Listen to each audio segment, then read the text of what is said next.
My name is Matt Seaman. I'm the executive director of the consortium. I'm sure all of you over the last 2 years have had lots of discussions in your companies, at conferences, on webinars about the impacts of AI on the support and services industry. The consortium has been the same. It's been a huge topic of ours for the last, I'd say, 24 months. It has taken over the discussions, but we've really been talking about AI and using AI in support and services for I don't know, 15, 20 years at this point in different forms, but there definitely has been a shift. So I'm sure many of you have seen the LinkedIn posts or read the actual study from MIT and others that is talking about kind of the current state and the reality of what's going on in the AI world.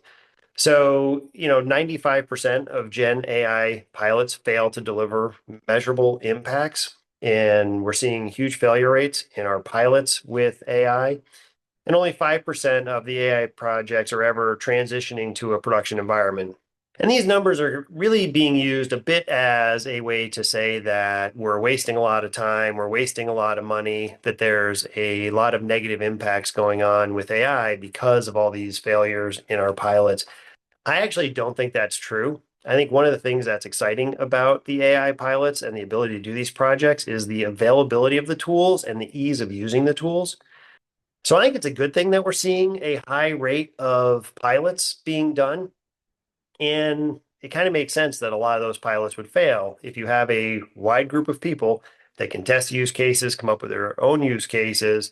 Kind of makes sense that many of those would never move to production. And then we're only seeing things move to production that really show the ability to have an impact on our internal productivity or on our customer engagement model.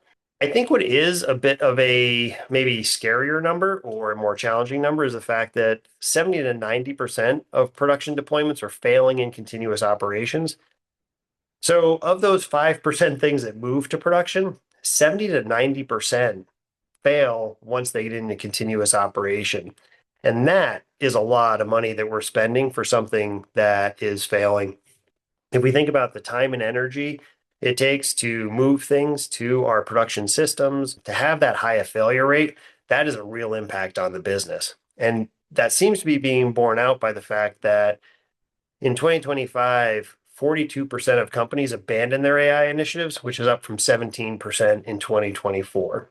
So we think, though, about what's going on a little bit behind those clickbait numbers and why we're seeing failures. And this is from studies. This is stuff we're seeing in member experiences and other organizations that we're interacting with. And kind of two big ones of why a lot of those pilots are really not moving forward is we're still in a lot of hype and flashy ideas are dominating.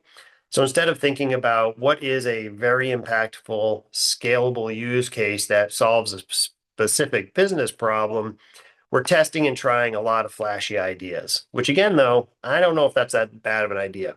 What I think is challenging, though, is they may not be aligned to our business goals. And if we're doing things that aren't aligned to business goals, they're never going to be successful because they're not going to help the business. They're not going to be efficient and they're not going to be sustainable when it comes to thinking about the costs that we're spending on these tools. And this idea that we need AI is not a business objective. It is still not uncommon for us to be talking to either a member company or a non-member company, and they're starting with the directive that we need to be using AI, and that just is not a business objective. It's not uncommon to hear that, we've been investing in moving a project forward, and then somebody goes to a conference or goes into a webinar and comes back with 7 ideas, and all of a sudden we're pivoting to these new ideas and we've wasted a lot of energy and effort on the things that we've been building. So getting alignment between the business down to all these pilots will help us much more when we move things to production. So thinking about our systems and bad data, data availability, data quality have been challenges for a long time, going back to, really just even BI. We were struggling to get the right data to even visualize the data. Well, this still is a problem across our enterprises. And, depending on what study you read, up to 85% of the reason for failures in production is because we don't have the available data and the quality to continue to scale things into production and to use them across the enterprise. This is why KCS is such a great foundation for AI initiatives, because We know if we're doing KCS well, we have data available, it's quality, it's always being updated, it's relevant, it has the right context. It's a great way to feed into our AI system. And then on the systems integration side, if you're in an enterprise that's been around for a long time and in any size, there are a lot of legacy systems. Those legacy systems may be built on things that you cannot really leverage in this new AI technology. We've got old workflows that haven't been updated for years. Corey Myers at Cisco has been saying if you automate a bad workflow, you're just going to have a very fast, bad workflow. So thinking about what is the workflow you have, does it make sense for the new world? And it's not just the way we've always done things. And then all the data silos we have across the enterprise, these are things that create significant barriers to scale. In a small pilot, if we're playing around, if we're testing ideas, having access to some data and being able to just do it on our laptops or on our own system, right? Those are great things for playing and piloting. But when you want to scale into production, if you don't have the systems in place and an understanding of all the data, then they're obviously not going to go very well.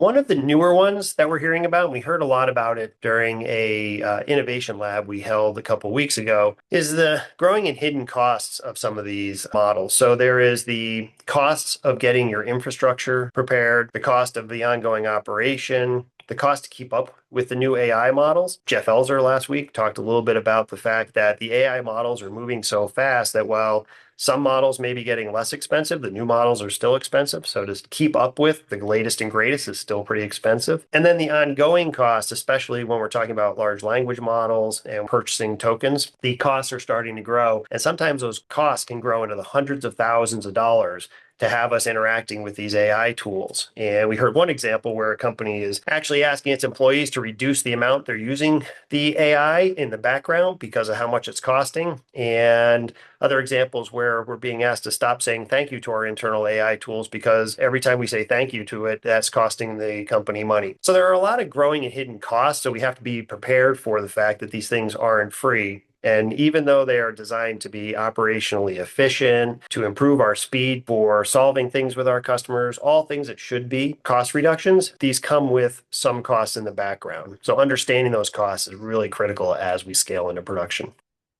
And then one of the last things we're seeing around the project failures is our people and culture. So if we aren't investing in program management and change management to get our people aligned to the goals of our AI initiatives, as well as having them see themselves in the future and what are the career opportunities that are being opened up with these AI tools, we're going to get resistance from people. There are lots of examples of people not wanting to test the AI tools, pushing back on leveraging the AI tools because they see it as replacing their job. And while we really think that the AI tools are more about how do we integrate them into the workflows and have people in the loop, we're hearing all the time, reading news articles about how AI is going to disrupt and we're not going to need as many people. And so our people are feeling this squeeze. So how do we make sure that we're bringing our people along on this journey? If we don't do that, we're going to see more and more projects failing. So these are just some of the things that we're hearing about, we're reading about, and we're seeing across the industry on why these AI projects are failing and why they fail to scale into production. But we're also seeing a lot of successes. And so when we think about what it takes to ensure our production success, this model from the Boston Consulting Group, I think is a good, rough way to think about where do I need to spend my time, energy, and resources in our projects. So what BCG is saying is 70% of your resources should go into the operational transformation. So do we have an understanding of our business processes? Do we have a good understanding of our use cases? And are those things supported by the talent we have in our organization and change management? If we don't have an understanding of that, then I'm not sure what we're going to use an AI tool for. So 70% of our energy should be on this operational transformation. Then 20% should be on the technology infrastructure. Do we have the right data quality and availability like we just talked about? Do we have the right systems integrated in the background? Are we technology literate enough to be moving forward with these new tools? And only 10% is the actual AI models or the AI tools themselves. So only 10% is about the algorithms. Should we be using GenAI? Should we be using agentic AI? Should we be using some other AI or some other tool? It's only 10% of the equation. So to kind of summarize what it is we're actually talking about and what you need to think through, if we think about a successful AI implementation, we really have to start with what are we doing? So we need to establish our strategy, establish our objectives, and ensure we have that executive support so we have the funding and all the backing we need to be successful. We also kind of need to be honest with ourselves. Things are moving so fast and there's so much excitement that if we're not honest about where we are organizationally, do we have the right skills? Do we have the right technology? Do we have all the things in place? Do we have the data? Is our KCS implementation running at peak performance to make sure that we're getting and building the right knowledge base? We need to be honest with ourselves about where we are in order to go forward and really be successful. Once we know that we're ready to go, how do we build a plan? So how do we build what we're going to do? So leveraging that program and change management methodologies to make sure we understand who the stakeholders are. We've got accountable people, we've got action plans, we've got roadmaps, we've got milestones that we can try and reach. So really thinking about building out a plan, then focusing our efforts. So it's great to have all these pilots going on, and I would never encourage people not to be playing and experimenting and innovating. That is at the core of some of the things we're seeing. But we also need to get to a point where we're starting to focus our efforts down to really having a defined criteria for selecting, prioritizing, and evaluating our use cases that will have the biggest ROI and the biggest impacts on our business. Then we need to start implementing ideas. So now we're focused. Now let's start implementing these ideas. Let's test these use cases. Let's be honest and evaluate how they're doing. Let's find those successes and move them to production with the operations defined so that we're not seeing a high failure rate in operations. And then keep it going. AI is like everything else. It needs to have ongoing investment, ongoing iteration. We need to be continually evaluating what we're doing. Are we being honest with ourselves? How are things going? It is a cycle, and we need to be really thinking about all steps along this journey and how we're going to repeat those steps all the time to make sure that we're moving forward, leveraging all these great technologies, seeing customer successes, understanding the operational efficiencies we're gaining, and not having a 90% failure rate once we've moved all these things into operation.